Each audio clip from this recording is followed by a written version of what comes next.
Future Hacker. Life. Path. Future.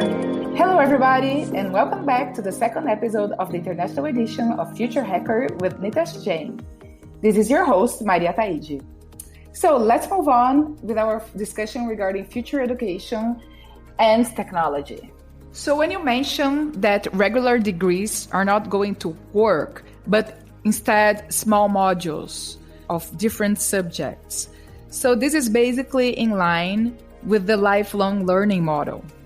So basically, you're always going to be a student and never an alumni. And you're going to learn basically for the rest of your life.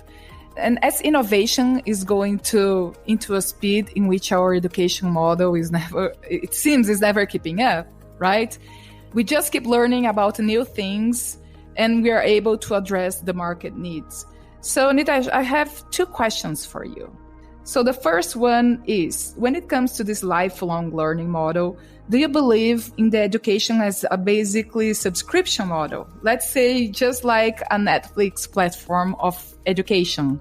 And my second question to you is, I'd like you to go a little deeper about the singular approach.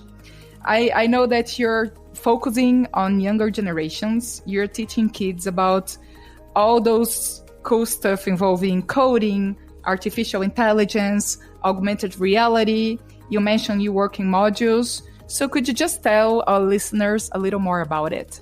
Yeah, sure, Maria. So to answer your first question, I believe the subscription model or the SaaS model is the way forward for education. I strongly believe in that. I will tell you a very interesting story. I was with an Israeli friend of mine. And I asked him once that, what are your daughters doing? He has two daughters. He told me that, look, Nitesh, I have told my kids that they only need to focus on two things. One is language. So he said English, for example, because they can travel anywhere. And second is mathematics. He said, I don't care if they learn any other subject or not. And that intrigued me. I said, why would you tell this to your daughters or your children? I mean, they need to finish education. He said, yes. But look, I don't even know what they want to do. They don't know what they want to do. And even if they know, we don't know whether that will be valid. It will be there when they actually need it. And that got me thinking. I mean, this was like 3 years back. And I said, wow, this is such an amazing answer. And it's true. I don't know that in 3 years, what is that will be useful, what I'm learning today. Therefore, I believe strongly that small modules, a subscription-based model where accessibility to whatever you want to learn and know is available at a reasonable price is the way forward for education. And that kind of fast enrichment based on your desire is what you would take and apply in real life, see what is happening, learn from it, and then when you're upgrading and moving forward in your life, again you would go back and say, you know what, I am changing job, I'm going to a different sector. Look, I don't know anything about this area. Let me quickly have a 20-hour, 5-hour course, which is going to help me, and then I'm going to again apply. And that's the way forward. That's what I think. So if you look from a be singular approach, and what we are doing with kids is exactly that. I mean, coming from manufacturing background, learning so much about technologies, flexibility, how technologies are applied, how we have to be agile and see, which product we need to manufacture, try to quickly figure out in 2 or 3 months, set up the equipment and then go forward with it. These singular approach is extremely similar. And what we are doing over there is that modules are kept short, 10 to 15 hours. We will train the kid to be able to do a live project. He would do a project.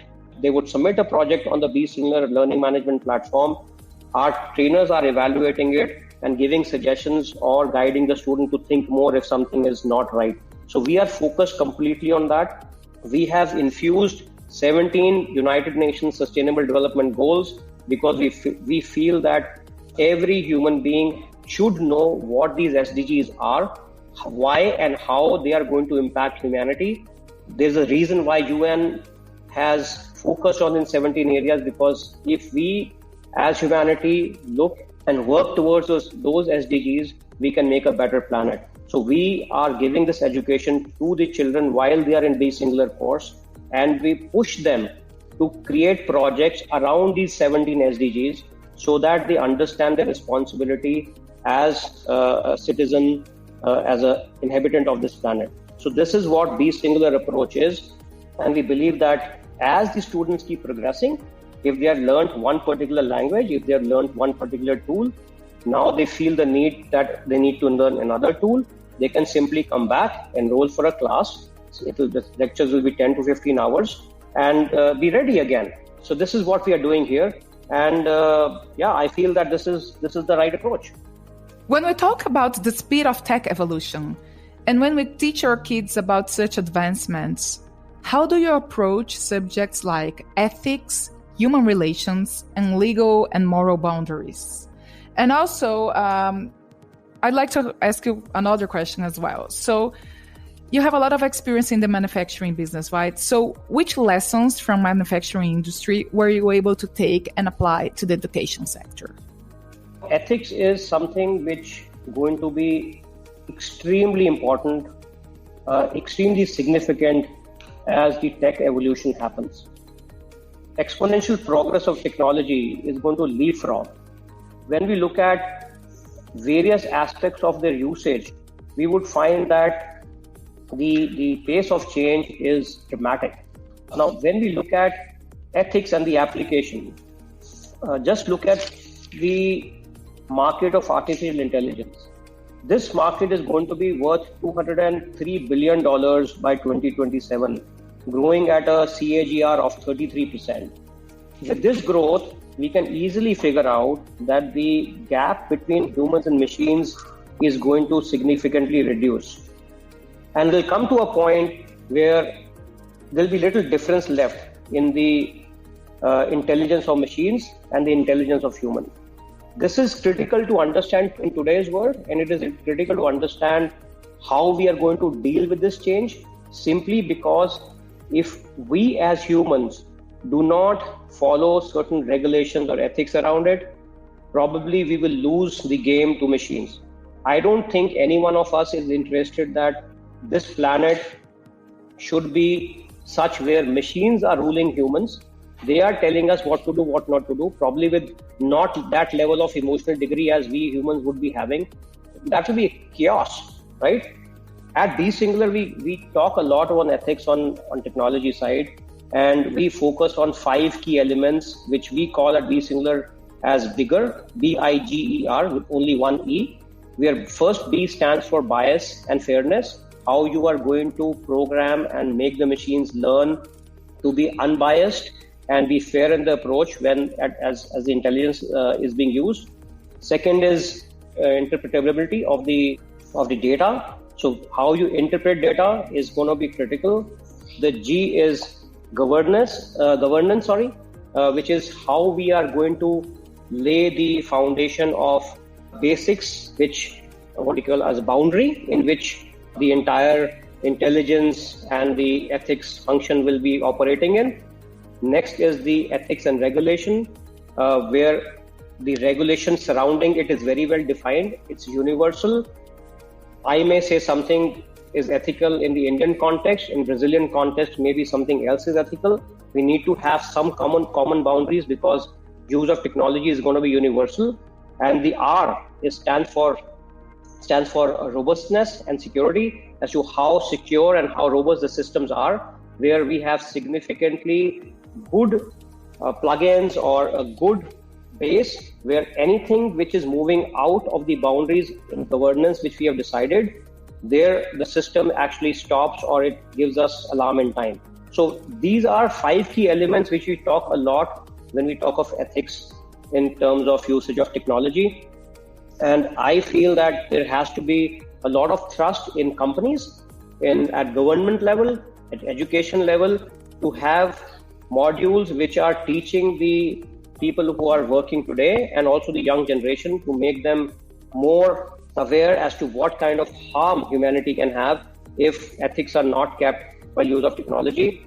Value-based systems are significantly important. I don't see enough emphasis being laid in schools and universities where life skills and life coaching are even taught to a degree which should be. Now, if people themselves do not have enough values, how do you think they will be able to, program the machines based on these value systems and keep the boundaries tight? So this is something which is critically important as we talk of ethics in technology evolution. To answer your second part on what kind of experiences on the manufacturing sector helped me create Be Singular, first one was flexibility. We need to be really agile in our businesses because definition changes, the aspirations of customers change, and we need to very quickly adapt. Second was, let's talk of sustainability. We talk a lot about this aspect in manufacturing area as to how we are going to make the whole product sustainable, our company sustainable, and that triggered the use or bringing the 17 SDGs into our teachings at Be Singular, which are integral to what we coach. We teach students the 17 goals and tried to make them aware of that so that they can do projects around that. 3D printing, we are already using it. That area is significantly growing. Additive manufacturing or 3D printing, as we call it, is going to unleash a completely new era of personalized products where what you need for your requirement would be produced and shipped to you. So personalization is going to be key. Use of robotics, we use a lot of it in our manufacturing setup. Again, that helped us trigger as to what we need to teach. So the entire curriculum was looked from a very different angle. Now we may program the machines. The machine may be artificially intelligent. They may be having some facial recognition system or some virtual reality around it. But if they are performing or doing something, it's all robotics as a base. So all these different technologies is what we have been using together. When we looked at what we have learned over so many years of actually doing practically, that is something which really motivated us to curate a curriculum at Be Singular, which is going to be really useful for the students when they do the Be Singular course and either go for the next level of course or do a project, or if they are graduating from whatever education they're having, they will keep that intact and try and use that. Great answers, Nitesh, and also very inspiring. I have two last questions for you, and then unfortunately we'll have to end our block. So let's go to it. So basically, in a world that is constantly changing, we have, especially nowadays, all those uncertainties. So which do you believe are the main skills you think the executives, as well as the young generation, need to invest to be prepared to the future? And finally, do you see a future in which the advancement in machine learning, artificial intelligence, and natural language processing, the machines won't need human interference anymore? And on the other side, humans' deepening dependence on machine will erode our ability to think for ourselves? Great questions, Maria. And let me answer the first one. I believe across generations, countries, geographies, domains, from wherever we come, I personally believe 6-7 key skills are something which we need to keep investing into. One I mentioned already is life skills. What are the most important life skills? They need to be taught and focused on. Critical thinking, different tools. Design thinking is gaining a lot of momentum. So those learnings really help person to think in a very different way. Problem-solving approach, deeper meaning of creativity and innovation. A lot is talked about innovation, but the meaning is different for different people. Really telling them how to actually go and innovate would be useful for executives or young generation always. Collaboration, as the boundaries shrink, as technologies keep getting evolved, deeper collaboration is what we need. Look at what has happened post-COVID. A lot of people are working from home. They need to collaborate more because they would not be able to meet their colleagues face-to-face. So a different meaning of collaboration is required here. Of course, then communication comes on top. We need to have a common language. So one common language, I always say that only third language which a kid needs to learn today is programming, because that is going to be universal. You will go to any country, any company, any sphere of life, any job which you want to take. This will remain as something which is constant.